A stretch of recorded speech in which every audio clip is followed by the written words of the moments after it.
Hi hello అందరికి నమస్తే welcome to our channel. నా పేరు రవీందర్. తెలంగాణ రాష్ట్రంలో సోమ్ బీర్ల వ్యవహారానికి సంబంధించి పెద్ద ఎత్తున చర్చ జరుగుతుంది. ఎందుకు అంత పెద్ద ఎత్తున చర్చ జరగాల్సినటువంటి అవసరం ఏముంది? ఆ కంపెనీ తీసుకొచ్చినటువంటి బ్రాండ్ల పేర్లేంటి? బీఆర్ఎస్ పార్టీ అదేవిధంగా బీజేపీ పార్టీ నాయకులు ఎందుకు ఈ కంపెనీ మీద ఆరోపణలు చేస్తున్నారు? మరి తెలంగాణ సర్కారు ఏదో లిక్కర్ స్కామ్ చేస్తూ ఉందని కూడా ఆరోపణలు చేయడానికి కారణం ఏంటి? నిజంగానే ఇక్కడ తెలంగాణ రాష్ట్రంలో మరి బీర్ల కొరత ఉందా, బీర్ల కొరత సృష్టించారా అనేటువంటి అంశాలకు సంబంధించి ఇప్పుడు పెద్ద ఎత్తున జరుగుతున్నటువంటి చర్చ. అసలు ఏంటి సోమ్ బీర్ల వ్యవహారానికి సంబంధించి చూస్తే కనుక మన 2019 ఆంధ్రప్రదేశ్లో వైఎస్ జగన్మోహన్ రెడ్డి గారు అధికారంలోకి వచ్చిన తర్వాత అప్పుడు అంతకుముందు ఉన్నటువంటి బీర్లన్నీ కూడా పోయి కొత్త బీర్లను తీసుకొచ్చారు. ఆ బ్రాండ్లు అయితే ఎవరికి తెలియదు అంతవరకు. సో వారు తీసుకొచ్చినటువంటి బ్రాండ్ల పేరు చాలామందికి తెలుసు. ఇప్పటికీ ట్రోలింగ్ గురవుతుంటాయి, ట్రోలింగ్ చేస్తూ ఉంటారు. వైరల్ అవుతున్నటువంటి వీడియోలు కూడా దానికి సంబంధించి ఉన్నాయి. ఆ బ్రాండ్లకు సంబంధించి అప్పుడు ఏంటి బూమ్ బూమ్, తర్వాత 999 పవర్ స్టార్, యంగ్ స్టార్, ఇలా రకరకాల బ్రాండ్లతో అక్కడ బీర్లు దొరుకుతున్నాయి. ఏమంటారు, రేట్ ఎక్కువ నాణ్యత తక్కువ, అలాంటి బీర్లు తీసుకొచ్చి ప్రజల ఆరోగ్యాన్ని పాడు చేస్తున్నాడు జగన్మోహన్ రెడ్డి అని చెప్పి అప్పుడు పెద్ద ఎత్తున చర్చ జరిగింది. ఇప్పుడు కూడా జరుగుతూ ఉంది అక్కడ.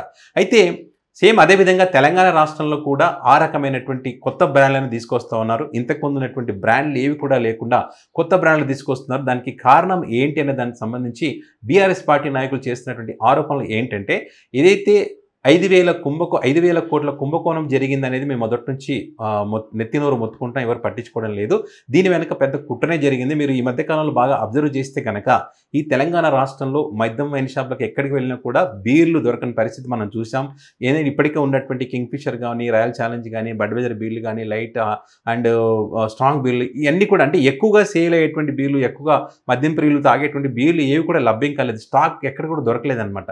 దానికి ఒక్కొక్క మద్యం షాప్లో ఒక్కొక్క రకమైనటువంటి సమానం చెప్పారు. అప్పుడు ఏమని చెప్పారు, ఐపీఎల్ మ్యాచ్లు నడుస్తున్నాయి కాబట్టి ఎక్కువ సంఖ్యలో బీర్లు పోతున్నాయి కాబట్టి బీర్లు అందుబాటులో లేవు. ఈ సమ్మర్ కాబట్టి నీటి కొరత ఉన్న కారణంగా బీర్లు రావటం లేదు. ఈ ఎన్నికలు జరుగుతున్నాయి కాబట్టి అందుకే బీర్లు ఎక్కువ సేల్ అయ్యాయి కాబట్టి బీర్లు దొరకటం లేదని రకరకాల ఆన్సర్ అయితే వాళ్ళు చెప్పారు. కానీ వేరే కంపెనీలు అంటే ఎవరికి తెలియనటువంటి ఒక బ్రాండ్ అయితే మనకు చాలా వరకు అక్కడ లభ్యమైన పరిస్థితి మనం చూసాం. సో దీని వెనుక పెద్ద కుట్రనే దాగి ఉంది. ఇది బీర్ల కొరత సృష్టించారు.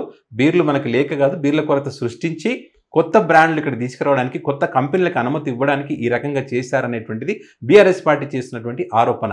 ఎందుకు ఆ రకంగా చేశారంటే, ఇప్పుడు ఉన్నటువంటి కంపెనీలు ఏవి కూడా ఇప్పుడున్నటువంటి కాంగ్రెస్ సర్కార్కి, రేవంత్ సర్కార్కు కమిషన్లు ఇవ్వడం లేదు. సో కొత్తగా కంపెనీలకు అనుమతి ఇస్తే కనుక మళ్ళీ కమిషన్లు వచ్చే అవకాశం ఉంది కాబట్టే సోమ్ డిస్టిలరీస్ అనేటువంటి కంపెనీకి మరి అనుమతులు ఇవ్వడం జరిగిందని చెప్పి వీరు చేస్తున్నటువంటి ఆరోపణ. అయితే ఒక పక్క చూస్తే ఇక్కడ మంత్రి జూపల్లి కృష్ణ గారు, ఎక్సైజ్ శాఖ మంత్రి జూపల్లి కృష్ణారావు గారు అయితే మేము ఏ కంపెనీలకి అనుమతి ఇవ్వలేదు, ఏ కంపెనీ కూడా మాకు అప్లికేషన్ పెట్టుకోలేదని చెప్పి వీళ్ళు చెప్తున్నారు. ఏది ఏమైనా కూడా మరి సోమ్ డిస్టిలరీస్ కంపెనీ అయితే తెలంగాణ రాష్ట్ర సర్కార్ మాకైతే అనుమతి ఇచ్చింది. సో ఆ అనుమతి ప్రకారమే మేము ఇక్కడ మా బ్రాండ్లు అయితే ఇక్కడ అమ్మేందుకు మేము సిద్ధంగా ఉన్నామని చెప్పి ఆ కంపెనీ చెప్తున్న పరిస్థితి ఉంది. ఆ కంపెనీ యొక్క బ్రాండ్లు ఏంటని మనం చూస్తే కనుక power 1000, black fort, hunter, woodpecker బీర్లు అనమాట. అంటే ఈ బ్రాండ్ పేర్లు మనం గతంలో ఎప్పుడు విననటువంటి పేర్లు ఇవి. ఏ విధంగా అయితే ఆంధ్రప్రదేశ్లో మనం కొత్త అప్పుడు పేర్లు విన్నామో ఆ రకంగా ఇక్కడ కూడా ఈ పేర్లు వింటున్న పరిస్థితి అనమాట. సో మరి చూద్దాం, ఈ బ్రాండ్లకు అనుమతి లేదని ఇక్కడ పక్క ఎక్సైజ్ మినిస్టర్ చెప్తా ఉన్నాడు.